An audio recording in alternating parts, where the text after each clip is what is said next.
This is Never Enough, From Barista to Billionaire by Andrew Wilkinson.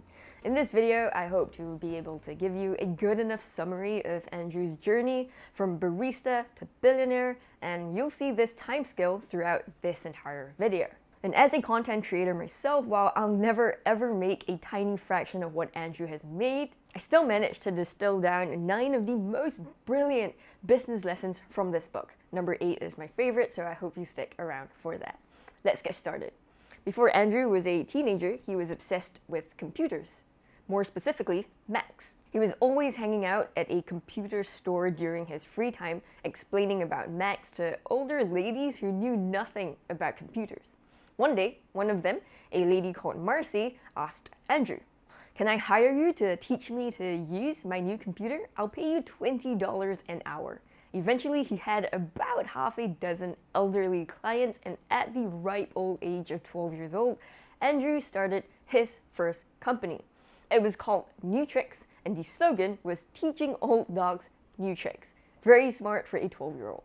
And this is where Andrew learned one of the most important business lessons of his life, which is this: a business revolves around solving problems for other people. As long as you solve a problem for others, you will make money, even if you're just a 12-year-old. When Andrew was 15, he and 3 other friends took over and relaunched a site called MacTeens. Why the name?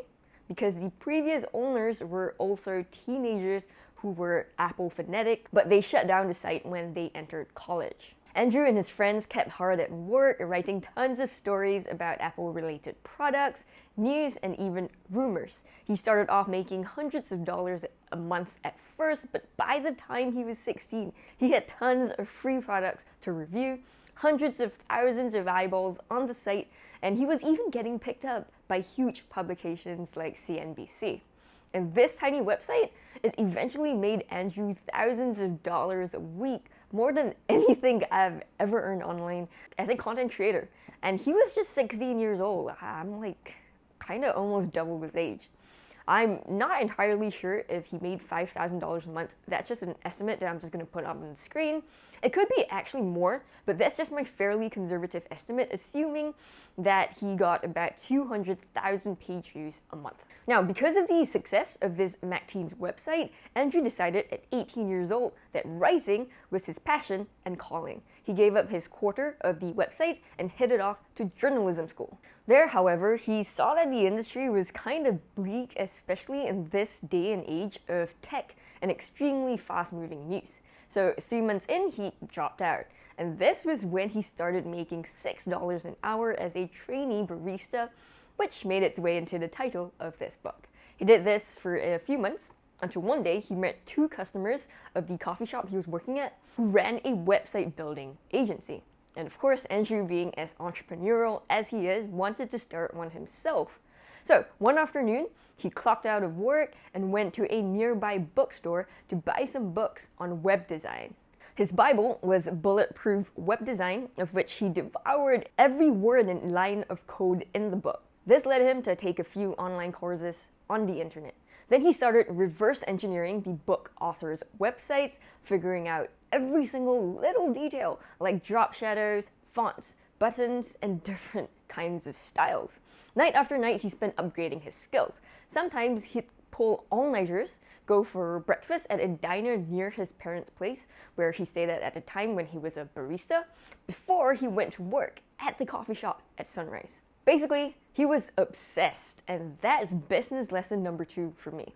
Doing everything to make things work, having passion, commitment, and perseverance is key when trying to start a new business. Nothing comes easy, and yes, luck may have played a pretty significant role for Andrew on his journey to becoming a billionaire, but he also worked extremely hard for it. And everything he did, he was obsessed. This reminds me of a podcast episode I was listening to on Jay Klaus's YouTube channel. He was speaking to Zach Honavar, who's worked with thousands of content creators, and this is what he sees in the most successful ones. There's a million interviews with Mr. Beast that say exactly this, which is it's an unhealthy amount of obsession that goes into being the biggest creator in the world. Sometimes obsession, even unhealthy obsession, is key to becoming the best of the best. that's just the way it is. For myself, I do love YouTube as a platform to grow, but I wouldn't say I'm 100% completely head over heels obsessed with it. That could explain why I'm nowhere near being the best anytime soon, or even ever in my entire life. That's just the way it is. Back to Andrew. After polishing his skills a little bit, he started applying for jobs, over 100 of them. Eventually, he got his first paying job, which paid out $2,500 or 3,250 Canadian dollars. He quit the coffee shop job, and his new full-time job was looking for more web design jobs. And to make himself look a little bit more legitimate, he started a new web design agency, which he then called Meta Labs.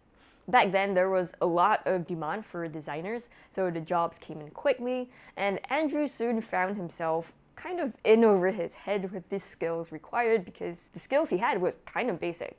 So he reached out to a developer friend, offering $1,000 for a prototype.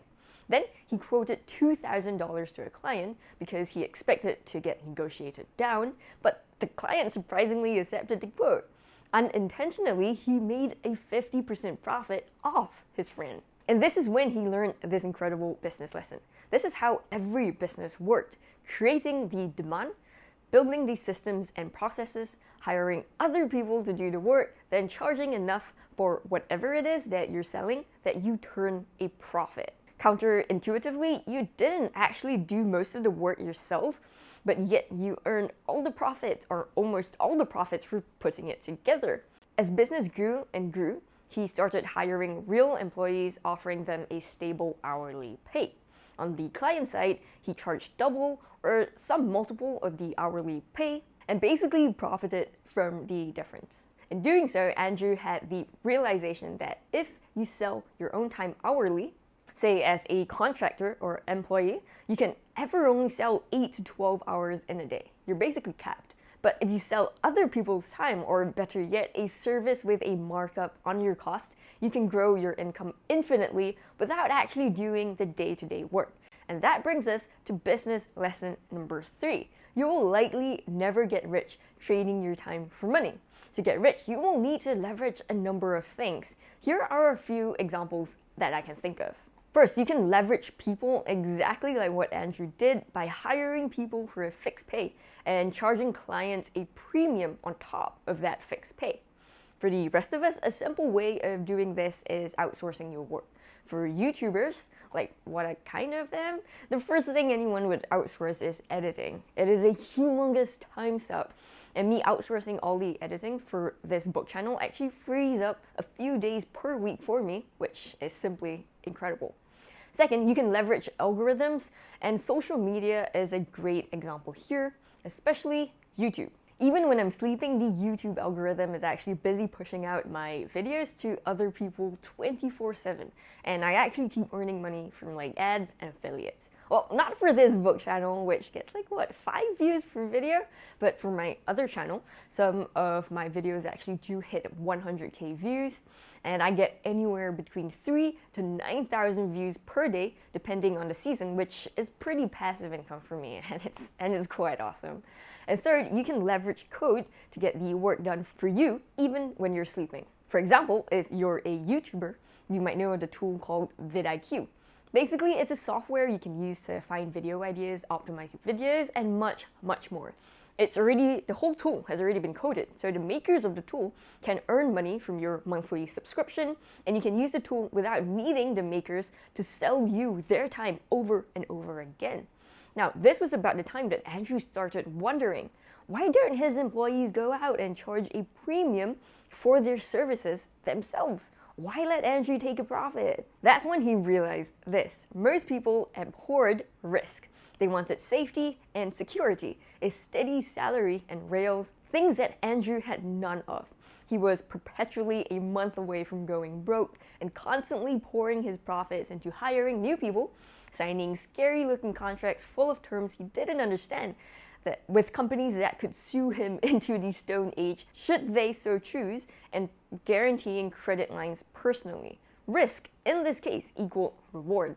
Andrew's company grew and grew and eventually grew into like a humongous flywheel of money and even more money. Within the first few years of setting up Meta Labs, he was making millions of dollars of revenue every single year. But it wasn't all roses and sunshine there. In 2008, when Andrew was 22, the global economy crashed. Web design firms were the first to get struck off the payroll of companies, and cash flow for Andrew dried up overnight. Andrew did everything to keep the company afloat, including taking on totally unsexy jobs like web designing for a laser hair removal clinic. He also sold off the stock he had in Apple at the worst possible time, at the bottom of the stock market. And he also cut down on his personal spending, even his own necessities, and for a while he said he actually ate potatoes in bulk for one entire year until the global economy climbed again.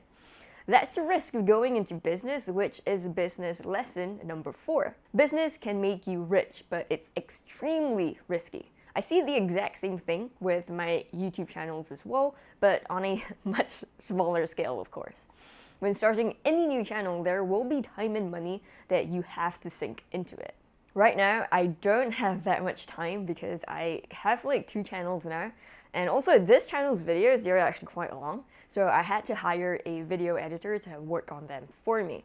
I also had to upgrade some of my equipment. Like for example, I bought this like iPhone 15 Pro that you see that you're actually watching the video on now to get this like nice cinematic look, because my previous iPhone 12 wasn't great in this aspect. It was kind of wonky.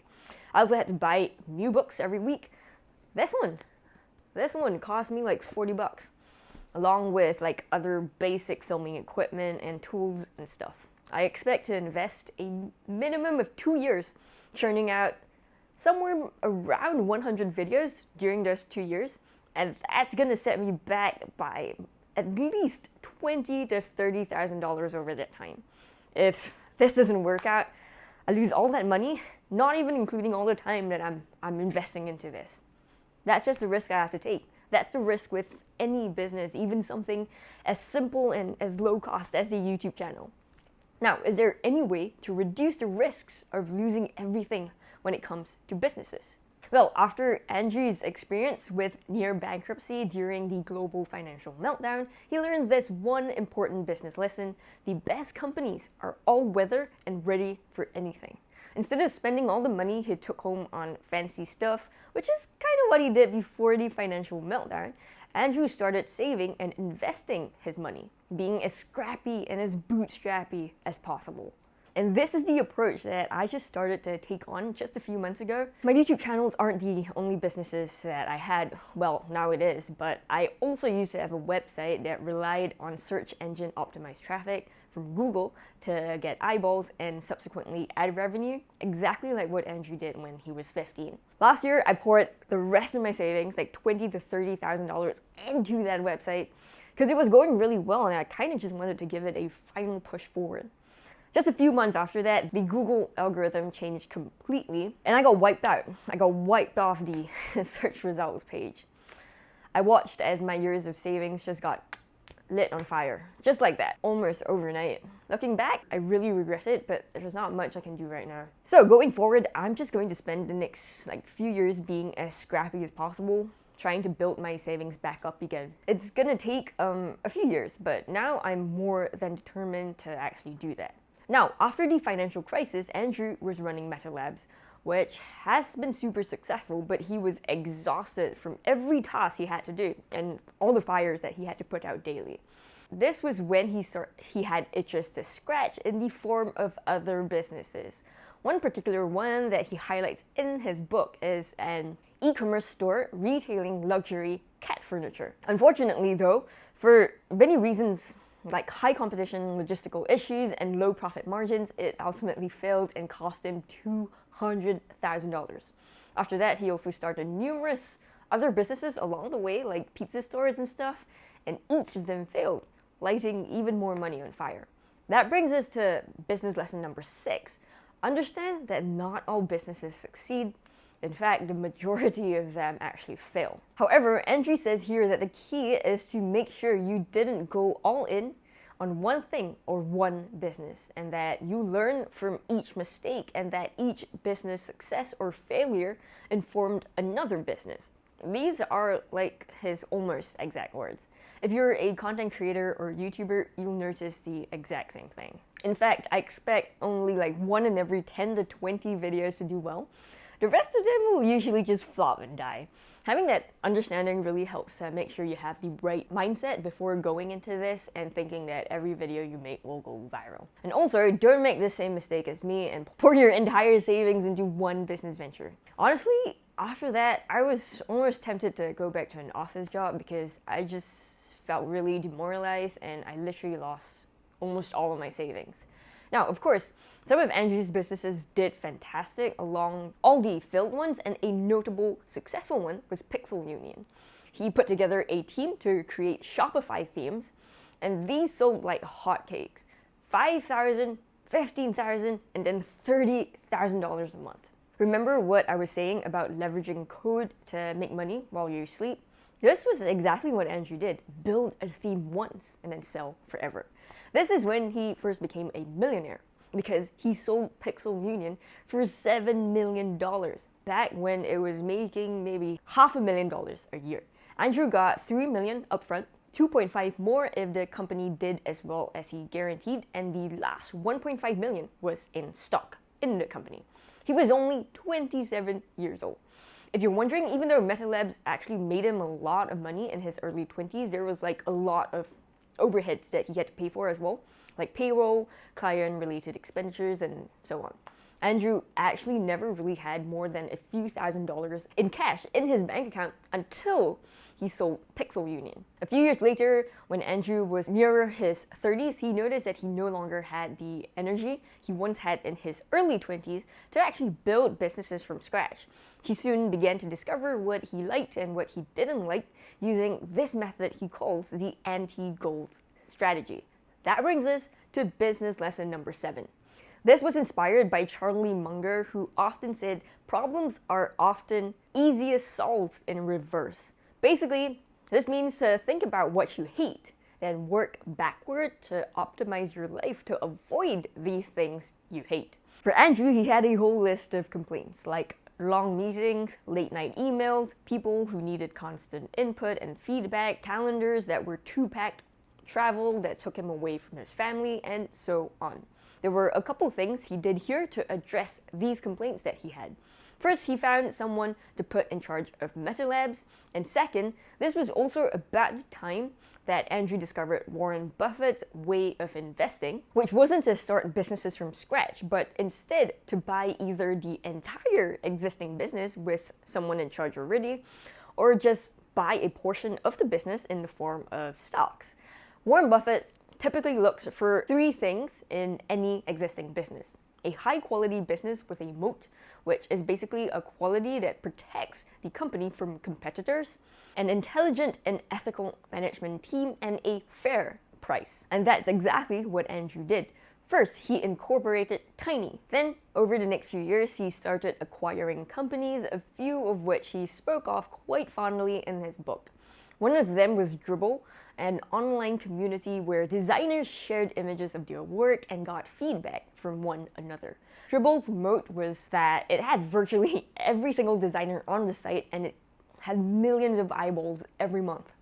There was no competition. Andrew and his longtime friend and business partner Chris, who worked in Meta Labs since almost the beginning, bought Dribbble together for a high 7-figure valuation. At the time, Dribbble was making like $2 million a year in revenue.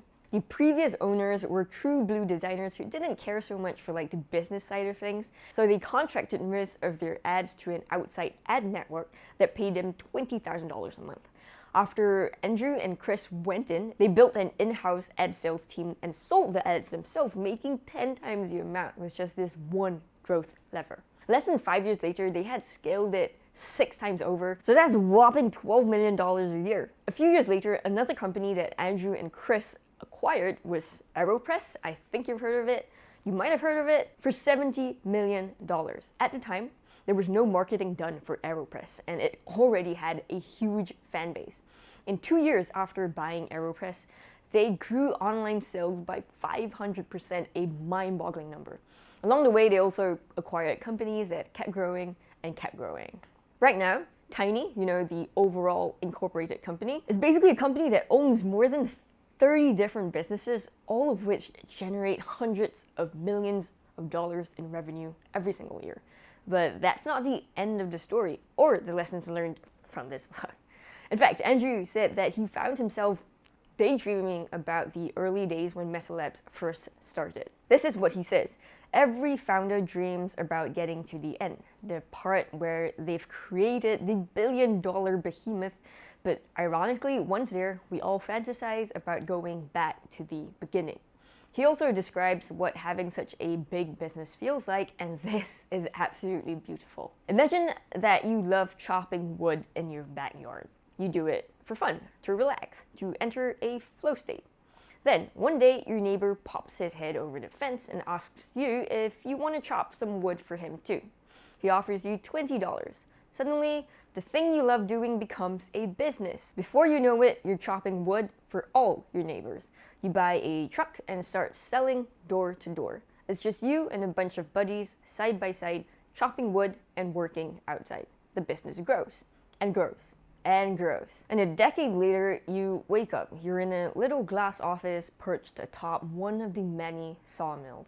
You look down at the hundreds of workers beneath you, operating the industrial equipment on the factory floor. Huge logs are getting fed into machines that slide the wood, totally automated. And there you are, isolated in your little office, wearing a suit, the air conditioning blowing a chill down your back. No axe, no fresh air, no friendly co-workers, just you sitting in your office doing some paperwork alone. That is what it feels like to build a business this big. Beautiful, and probably my favorite takeaway from this entire book of golden nuggets. That brings us to genius lesson number 8. Chop wood, carry water. There was a story I read many years ago on a personal finance blog. A young boy became a monk. He dreamt of enlightenment, but the only things he did every day was to chop wood for fires and carry water up to the monastery. One day, the abbot saw he was sad and asked why. He explained that he didn't want to chop wood and carry water. He wanted to learn and understand and be great, just like the abbot. But the abbot replied, "When I started, I was like you. Every day, I would chop wood and carry water. Like you, I understood that someone had to do these things, but like you, I also wanted to move forward. Eventually, I did. I read all of the scrolls. I met with kings and gave counsel. I became the abbot. Now, I understand that the key to everything is that everything is chopping wood and carrying water, and that if one does everything mindfully, then it is all the same." This is something that I always think about. Right now, every day, all I do is create content, my equivalent of chop wood and carry water. And my goal right now is to reach financial independence where my dividend income can cover all of my expenses and I no longer have to worry about getting like a lumpy income from YouTube every month, which is a reality that is right now. But even after that, I'm still going to continue creating content, chopping wood, and carrying water. It is something that I truly love doing, and even though some days I do worry about the bills, because I'm not yet able to cover all of my expenses yet, but by and large, I do enjoy my everyday. Ultimately, it's about the journey and not just the destination. Back to Andrew's story, we now have lesson number 9. There's a surprising number of downsides to being a billionaire. Here's everything he's had to experience that the rest of us never have to. Stalking. He's had folks break into his house trying to pitch him business ideas. Conversations with people are no longer the same. Some envy you, some are just bitter, and some just want to get to know you for the money. He started getting featured in publications, but not in a good way. He was sometimes painted as an evil tech bro centi-millionaire. And Andrew also explained that there was the weight of the money itself. He had to set up a family office, which involved a team of people managing his money.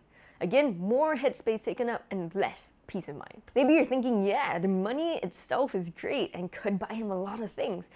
But honestly, in his book, they just sound like headaches. Here's an example. He bought multiple houses with all the amenities you can think of: gym, pool, movie theater, games room, and so on. But then these things started overwhelming him with maintenance decisions and tons of logistics. The roof is leaking. the deck is cracking, the garden needs landscaping. Eventually, he found himself spending tens of thousands of dollars a day on empty houses that he literally never ever uses. And the worst part is, none of these superficial physical measures of success ever brought him any joy. In reality, the things that made him happy were simple moments of meaning. Pushing his sons on the swings in the park, enjoying a sunset over the lake at his cabin, laughing over dinner with old friends, a particularly challenging game of tennis, chopping vegetables quietly while the kids laughed and played in the yard. He says that the ultimate goal is freedom of time and freedom from worry. And ironically, spending and tending to his very expensive toys actually ate into his time and stoked his worries. Things that you and I already have, but we take for granted every single day because we want to get rich. We're just working to get the money.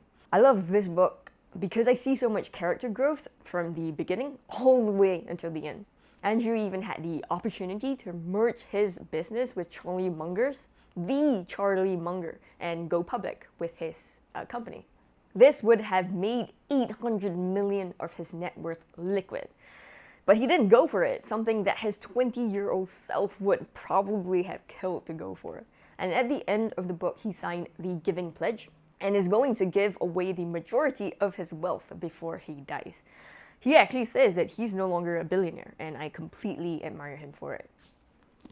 I highly recommend picking up a copy of this book. There are like hundreds of lessons in here, most of which couldn't make it into like this short video.